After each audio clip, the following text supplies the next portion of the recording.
on with ASIC and not treated in isolation.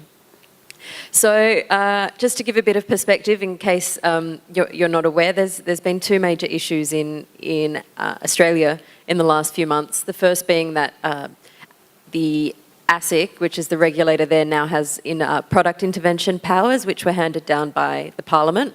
So that's the power that they'll be able to use at some time in the future to impose leverage caps on margin FX and CFDs.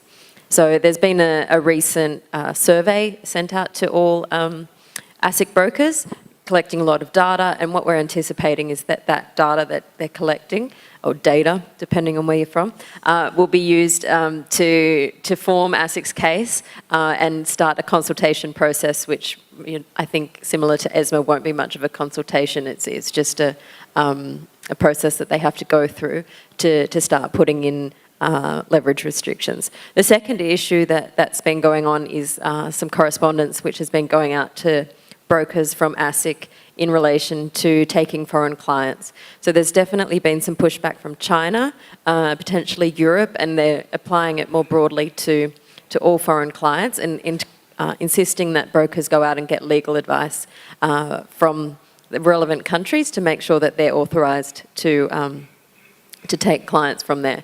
Those two issues are still in their infancy. Brokers are still trying to work out the best way to deal with it, how they're going to deal with it, and they run together. So the taking of foreign clients and the leverage restrictions are going to really impact the way Australian brokers do business.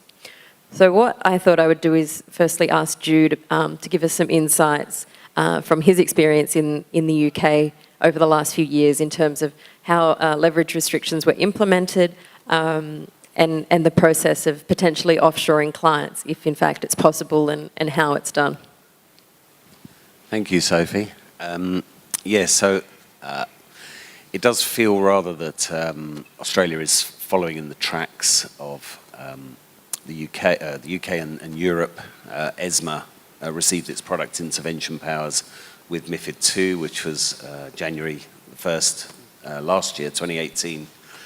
And obviously has used them since then to impose the leverage restrictions, the incentive restrictions, and they also put in place an anti-circumvention clause to try and stop brokers taking their business offshore, actually circumventing the leverage restriction measures. So it's been quite a journey for most UK brokers. So the powers came in the middle of last year, and obviously I think what happened was most firms then looked to see how they could get around the leverage restrictions, and there's really two routes where they could get around leverage for retail clients. One would be to upgrade the clients to professional status, because the leverage restrictions don't apply to professional clients, and the other obviously would be to try and take those clients offshore if they're part of a group, or if they had a sister company operating outside of the EU, because obviously the restrictions are EU-wide, not just the UK. Now I think FCA became very aware of that. There was a lot of work that FCA did. They were monitoring a lot of companies. The requirements to upgrade to professional are quite strict in the UK. I think they're stricter than under ASIC rules. You've got to pass 2 out of 3 tests. So I think the FCA were looking very closely at whether firms had robust procedures to upgrade, and a lot of them didn't. And of course the other thing is, as you say, the offshoring. So in the UK, actually offshoring, for a foreign broker to take a UK client is not illegal, but if that arises from a financial promotion in the UK, then you've broken the law basically, or broken the requirements, the regulatory restrictions.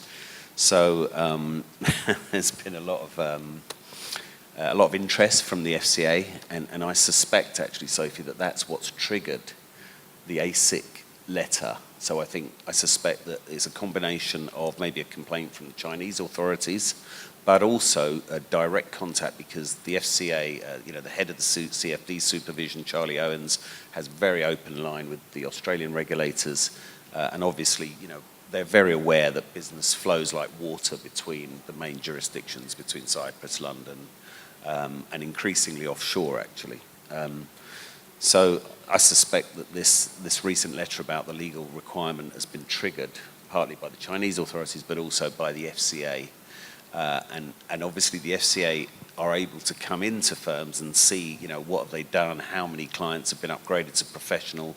They've been taking statistics from firms very similar to the statistics that ASIC were collecting recently. But what they don't know is how many clients have been offshored. The only way they can find that out is actually by getting that information through ASIC. So I think that's what's been happening recently. Mm-hmm. Okay, I have two questions for you, Jude. First one is, what's a financial promotion according to the FCA? Have they given any guidance? Are we going to end up with geo-blocks like BBC iPlayer? I can't watch the latest episode of season of Victoria because I am not residing in Britain, unfortunately. Is it going to end up like that, where the regulators are going to push us to have geo-blocks? Take off Google ads, take off banner ads in countries. Have they said anything, or is that still a black hole? Second question, do you think that any of the European regulators are going to adjust the leverage restrictions? Is FCA post-Brexit going to become 100 to 1 and get all the brokers back?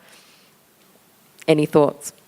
On the first question, the definition of financial promotion is very wide. In fact, it's drawn deliberately wide. It can be any form of contact. But the key word from a legal point of view is the words are directed at. So, if you've got UK phone numbers, you're clearly directing it at the UK. The fact that it's in English language, in my view, is not enough for it to be directed, because it is it is the language of the internet generally. And it's obviously the language of many countries, US, Australia. Using Google advertising, using a .co.uk website, using UK phone numbers, anything like that would probably be viewed as directed at. It's interesting because obviously I monitor what a lot of companies are doing. Some of the bigger companies